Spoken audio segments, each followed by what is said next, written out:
ભરતભાઈ મોટું લટકાવીને બેઠા છે ને માંડવી જોવે કે વાંધો આવ્યો લાગે છે. હાલ તો પૂછવા દે તો પૂછ્યું. કેમ ભરતભાઈ આ મુંજાઈને છોડવા દો, શું થયું? આમાં દવાની તળિયામાં ફૂગ આવી ગઈ, મૂળિયામાં હાવ.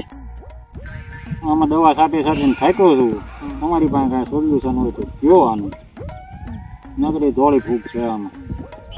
ભરતભાઈ એમાં મૂંઝાવાનું ન હોય. આપણે મોલ રક્ષા એગ્રો કેમિકલ્સની ડાયફેનટોપ કરીને દવા આવે, એઝોક્સ્ટોબિન ને ડાયફેનકોનાઝોલ ટેકનિકલ આવે, 1 નંબર દવા આવે. રેડી? એ તમે છાંટશો ને એટલે તમારે આ જમીનજન્ય ફૂગ, ગેરુ ટીકાનો રોગ બધું આમાંથી કંટ્રોલ થઈ જાય. એ દવા કઈ?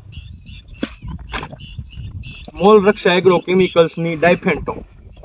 એમાં એઝોક્સ્ટોબિન ને ડાયફેનકોનાઝોલ ટેકનિકલ આવે છે ને જબરદસ્ત રિઝલ્ટ છે આના. એ બધું તો ઠીક છે પ્રીતભાઈ, પણ આ હુયા બેહતા નથી, અને જે હુયા બેહી ગયા એમાં ઝીણા આવડા ગોગડા રહી છે. એનું કારણ? અરે એનું સોલ્યુશન આપણી પાસે છે. આપણે મોલ રક્ષા એગ્રો કેમિકલ્સનું વજનદાર કેન મસ્ત પ્રોડક્ટ આવે છે. રેડી? એમાં પોટાશ 31% આવે. પછી તમારે ગોગડા રહી ગયા છે એને મોટા દાણા કરી દે અને નવા હુયા બેહાડે, એનું કામ કરે. એ દવા કઈ? એ દવા મોલ રક્ષા એગ્રો કેમિકલ્સનું વજનદાર, એમાં પોટેશિયમ 31% આવે. જબરદસ્ત રિઝલ્ટ છે. આપણે કોઈ પણ ખેડૂત મિત્રને અત્યારે જનરલ પ્રોબ્લેમ એ જ છે કે હુયા બેહતા નથી, એને ગોગડા ઝાઝા રહી જાય છે.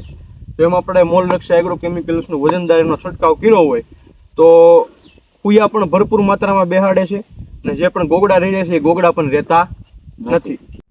ખેડૂત મિત્રો, જો તમારે પણ તમારે મગફળીમાં કાળી ફૂગનો ઉપદ્રવ હોય, ગેરુ ટીકાનો ઉપદ્રવ હોય કે સફેદ ફૂગનો ઉપદ્રવ હોય તો તમે મોલ રક્ષા એગ્રો કેમિકલ્સનું ડાયફેનટોપ, અને જો તમારે સુયા નથી બેસતા કે ગોગડા રહી જાય છે તો એના માટે મોલ રક્ષા એગ્રો કેમિકલ્સનું વજનદારનો છંટકાવ કરી શકો.